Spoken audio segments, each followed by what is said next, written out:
Hey there everybody, welcome to a video about section 7.2, day 1 of linear algebra.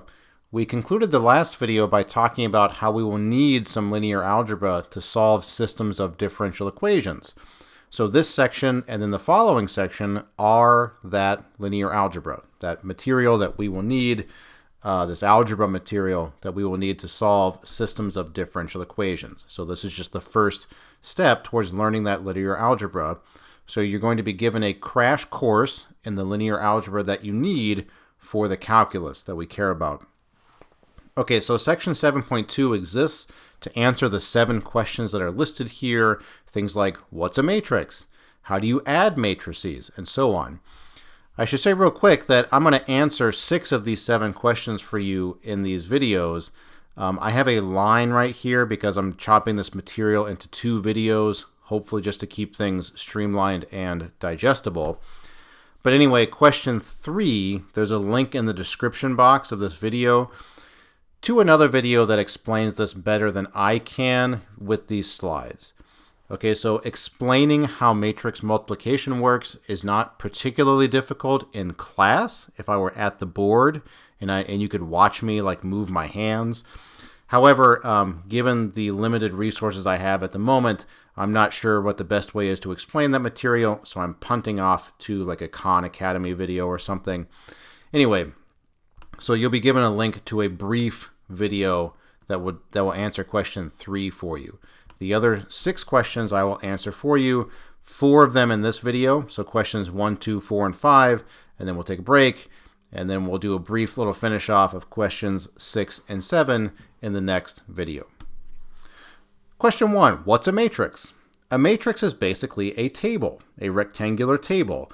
An M by N matrix is a table of Mn numbers. M is the number of rows in the table. N is the number of columns in the table.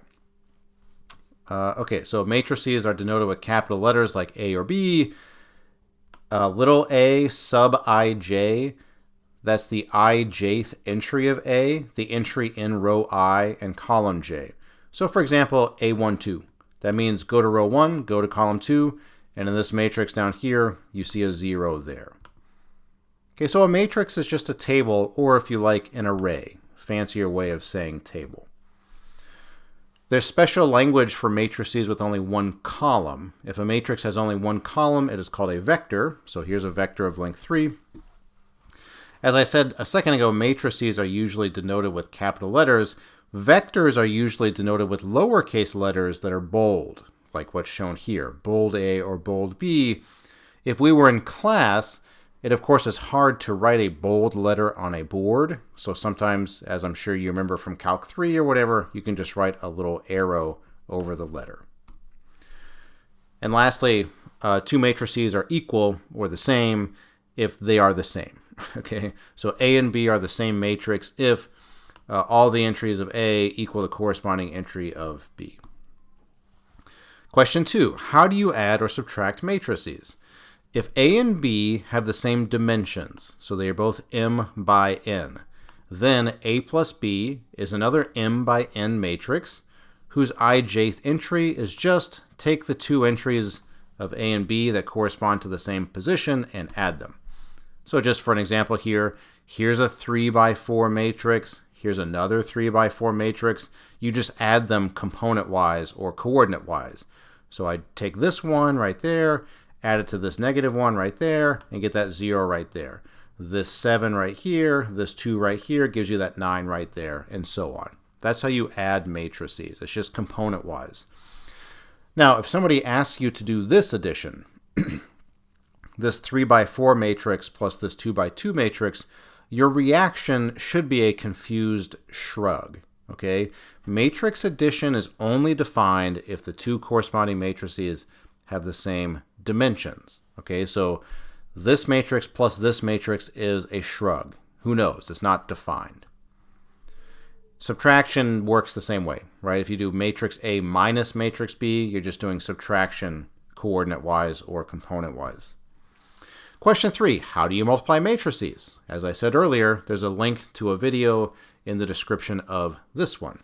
So what I would like for you to do is pause this or put this aside or whatever and watch that video and then just hop back to this exact spot in this video. Okay, so assuming you are back now after learning how matrix multiplication works, hopefully you've taken away two things from that other video. The first one being that you now know how to multiply matrices. The second and very important thing to note is that A times B makes sense only if the number of columns of A matches the number of rows of B. So among other things, that means that the order, things popping up here, the order of multiplication matters, right? The fact that A comes first matters. Anyway, so if A is m by n, then B must be n by something. In which case, AB exists as a matrix and it has dimensions m by r. So what I'd like for you to do now is, again, pause the video, do this A right here, this A times this B, and see if you get this matrix I built here. So again, pause the video and see if you get that or not. Okay, so assuming you're back and you've done that, let's move on to question 4. How do you multiply a matrix by a scalar? So notice this expression right here. I have a 3 times a matrix, okay? So notice there's some funny looking business here in that we just said, right? To multiply matrices, the number of columns of the first has to match the number of rows of the second. So this looks like that's breaking somehow. However, this number 3, it's not a matrix. It's just sort of like this external scalar. When you just slap a 3 on a matrix, all you do is put the 3 inside everywhere. The 3 just goes everywhere. So what will happen for us in practice is more going the other way. Like this guy here, this matrix on the right, you can sort of factor a 3 out. So writing what's on the left here is sort of simpler looking and cleaner looking than what's on the right. Same thing down here. Look at this matrix on the right. You have e to the t's everywhere. Why are you writing them everywhere? Doesn't that bother you to write? Like, just, it's redundant, you know? So you're allowed to pull an e to the t out to get this matrix on the left. Okay, so multiplication of a matrix by a scalar works like that. You take the scalar and put it everywhere inside. Every single entry gets multiplied by the scalar. So on the other hand, that lets you factor things out. Okay, finally, in this video, how do you divide by a matrix? We can add them, subtract them, multiply them. Can you divide by a matrix? Does that even make sense? So to motivate the answer to question 5, consider this equation from 5th grade. What did you do in 5th grade or whatever? I don't actually know what people learn in given grades, okay, because I don't spend any time thinking about it. But anyway, so you're between the ages of 5 and, say, 17, and you're confronted with this equation. You have to isolate the x, which involves getting rid of the 2. How do you do that? I mean, of course you know how to do it, right? But I want to be explicit about what you're doing. You all, if we were in class, would probably say, I divide by 2 to get rid of that 2. And I would say, I mean, yes, you are dividing by 2, but to be really precise about it, you are multiplying by 1/2. Okay? There's this other number out there known as 1/2. And what does 1/2 do?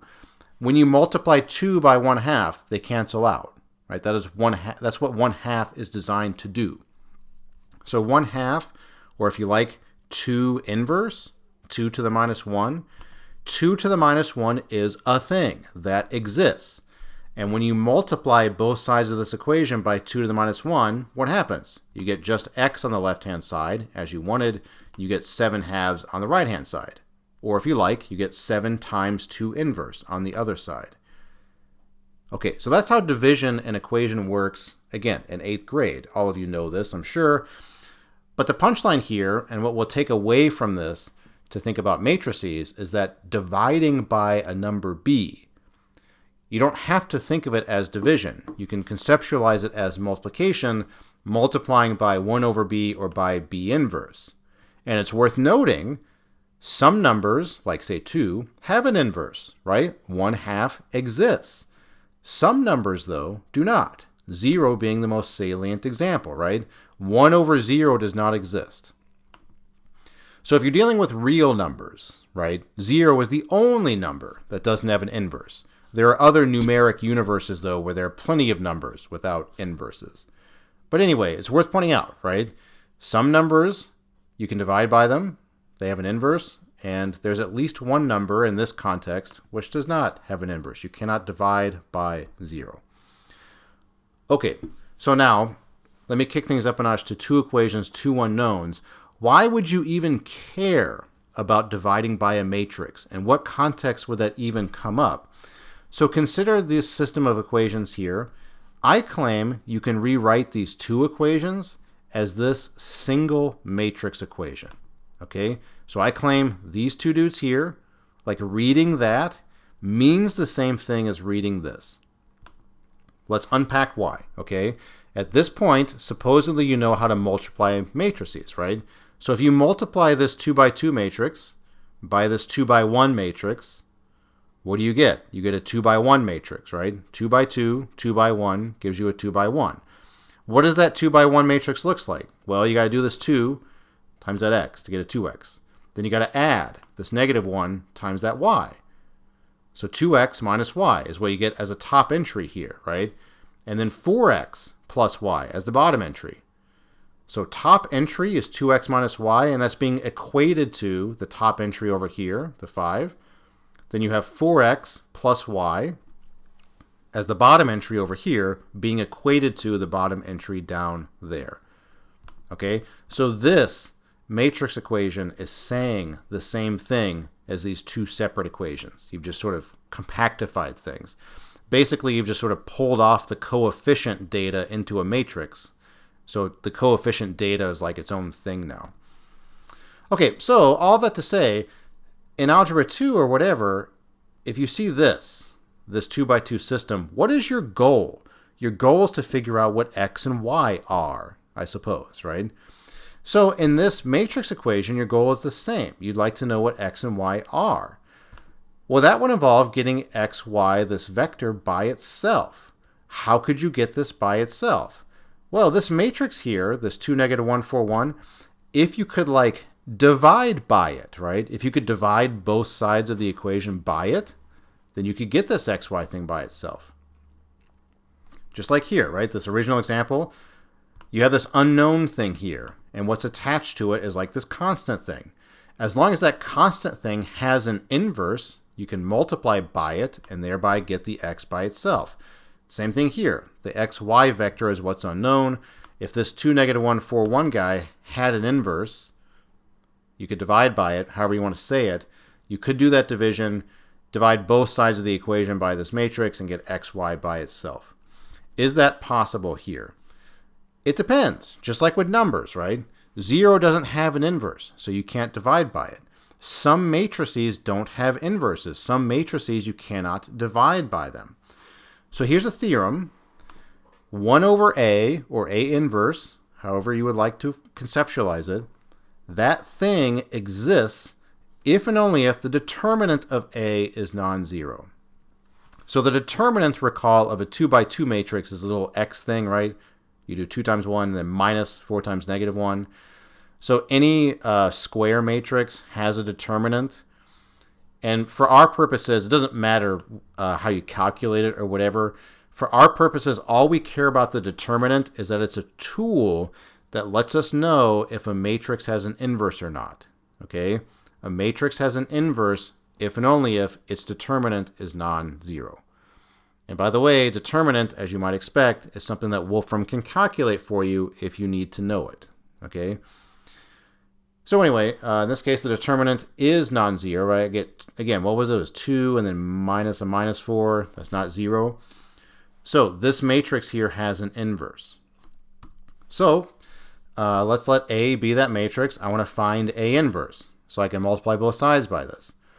Well, Wolfram, as you might expect, can calculate inverses of matrices.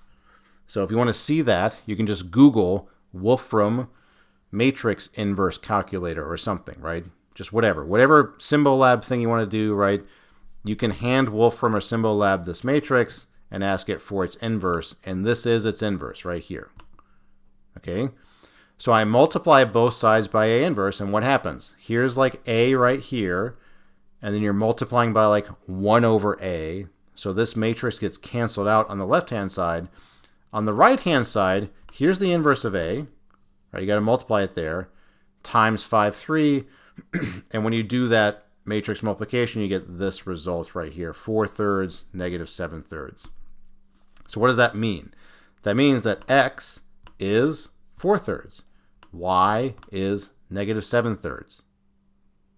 And there you go. You found your unknowns, right? You found out what x and y were simultaneously.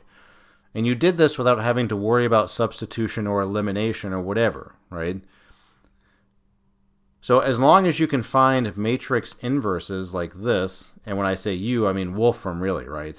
Solving systems of equations like this is a pretty short and straightforward thing to do. What do? You reconceptualize as a matrix equation. Then, assuming this matrix here has an inverse, which in this case it did, so it worked out, you just ask Wolfram for what that inverse is, and then multiply on the left by that equation. So I multiply this matrix by its inverse, and it cancels out.